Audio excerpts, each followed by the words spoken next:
We begin at 5 with more breaking news on the coronavirus. The number of confirmed cases here in the DMV is now up to 10. So here's the breakdown. Northern Virginia reported its third case of coronavirus today. We're told that person lives in Arlington County and is in their 60s. Over the weekend, it was announced that a Marine at Quantico and a Fairfax man in his 80s were found to have the virus. D.C. health officials say there are 2 confirmed cases of coronavirus in the district. And in Maryland, there are 5 confirmed cases of coronavirus, 4 in Montgomery County and 1 in Harford County.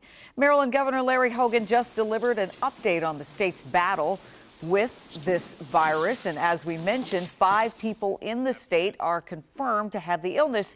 But there are some new concerns this evening.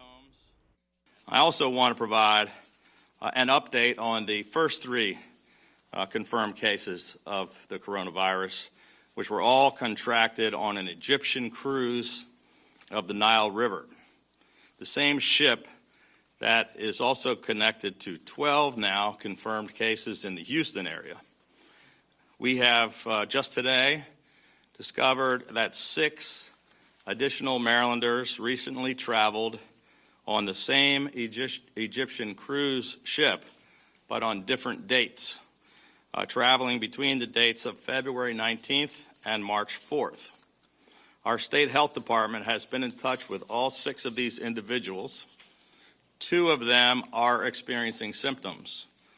All 6 of them, out of an abundance of caution, are in self-quarantine, and all 6 are going to be tested for COVID-19.